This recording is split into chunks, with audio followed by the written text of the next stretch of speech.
जय Hind friends. Rail मंत्री railway के गार्ड का इंटरव्यू देने गए, सिलेक्शन नहीं हुआ। पैसा नहीं होता था कि नाव पर बैठकर नदी पार करके स्कूल चले जाए। रेल मंत्री भारत के प्रधानमंत्री बाद में, उनकी मां मिलने आई, कहीं बेटा तुम क्या करते हो? कहीं हम बाबू हैं रेलवे में। उन्होंने बताया नहीं कि मैं रेल मंत्री हूं। उनके अधिकारियों ने पूछा कि सर आपने बताया नहीं कि आप भारत के रेल मंत्री हैं? कहीं मेरी मां बहुत इनोसेंट है, इसको मैं बता देता, ये जाके लोगों को बताती, वो इसको काम सौंप देते और मैं कर नहीं पाता।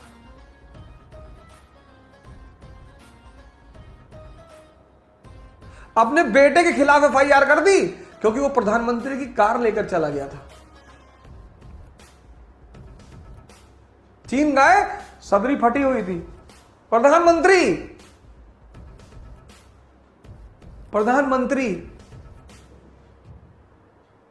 हमने इन चीजों को इज्जत देना ही छोड़ दिया। मैं हैदराबाद गया 3 साल पहले सेमिनार लेने, फ्लाइट लेट हो गई हमारी 1 घंटा। जिन लोगों ने सेमिनार अरेंज कराया था वो बेचारे बड़े परेशान हो गए, क्योंकि सेमिनार में लड़कों को अरेंज करना बड़ा मुश्किल होता है और आ जाएं तो उनको रोकना बड़ा मुश्किल होता है, और लोग बहुत इंपेशेंट हैं, आना जाने लगते हैं। तो जब मैं एयरपोर्ट से बाहर निकला, मैं लोअर पहना हुआ था, टी-शर्ट पहना हुआ था और स्लीपर पहना था। तो उन्होंने कहा सर सीधे चलिए सेमिनार हॉल। मैंने कहा चलो, हाँ चलो, हमें कोई क्या दिक्कत, चलो। तो सीधे हमें सेमिनार हॉल लेके चले आए। तो जब मैं वो लोअर थी और टी-शर्ट रेड कलर की और चप्पल, और हम सेमिनार हॉल में चले गए, डाइस पे खड़े हो गए, तो कोई रिएक्शन ही नहीं हुआ। ना कोई गुड मॉर्निंग बोला, ना कोई खड़ा हुआ, कुछ रिएक्शन ही नहीं हुआ। सोचा पंखा उनका ठीक करने आया होगा। अरे मैंने कहा मैं अवध ओझा सेमिनार लेने आया हूं। यह हालत है इस देश की।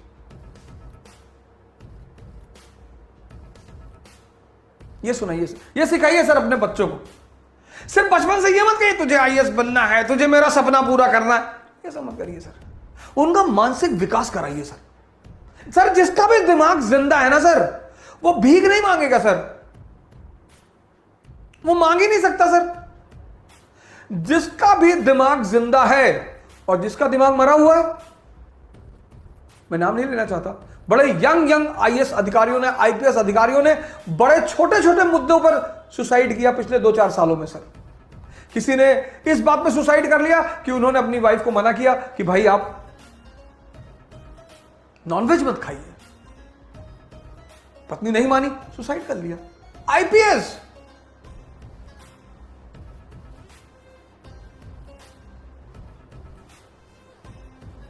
शिक्षा का उद्देश्य है दिमाग को जिंदा करना। कनेक्टिविटी सिखाइए सर।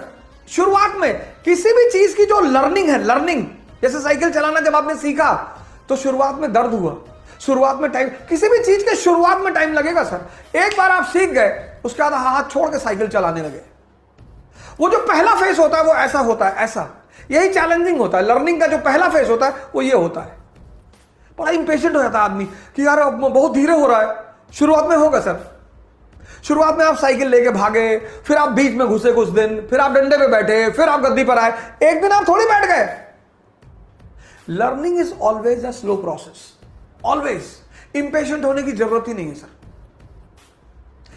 कनेक्टिविटी सिखाइए सर।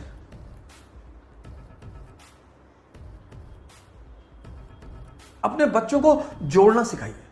आप नहीं पढ़ा रहे ना, आपका ट्यूटर पढ़ा रहा है, कोच पढ़ा रहा है, ट्यूशन पढ़ा रहा है, उनको बोलिए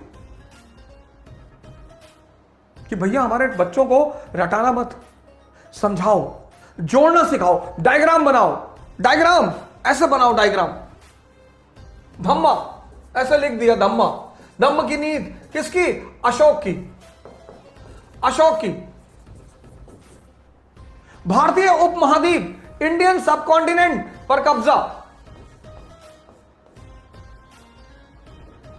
इंडियन सबकॉन्टिनेंट यानी पाकिस्तान बांग्लादेश भी मिला हुआ है, पर कब्जा, मौर्य साम्राज्य।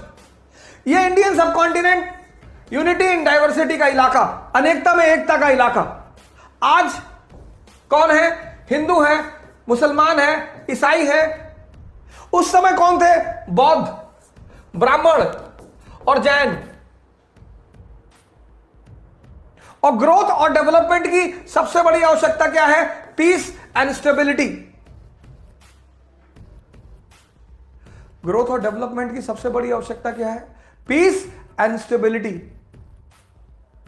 जैसे आज हिंदू, मुसलमान और ईसाइयों के बीच तनाव है, ऐसे तब ब्राह्मण, बौद्ध और जैनों के बीच तनाव था। उस तनाव को खत्म करना था। किसके लिए? ग्रोथ एंड डेवलपमेंट के लिए। तो फिर अशोक क्या लाया? धम्म की नीति। बस ऐसे डायग्राम बनवा दीजिए। सर ये डायग्राम जब वो लड़का सामने देखेगा ना, और क्या है धम्म? धार्मिक नीति है। किसकी?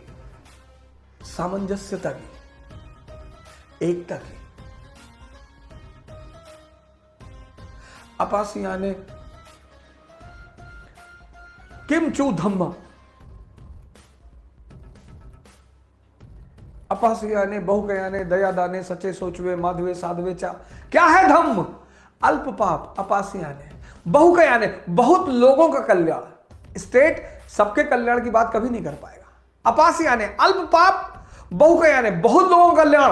अपासियाने बहुकयाने दया दान, दया दाने सचे सत्य, साचवे माधवे साधवे चा। डेफिनेशन यही नीचे लिखवा दीजिए लड़के को, एक एक लाइन, वो एक एक वर्ड समझा दीजिए। सर पूरी जिंदगी कभी नहीं भूलेगा।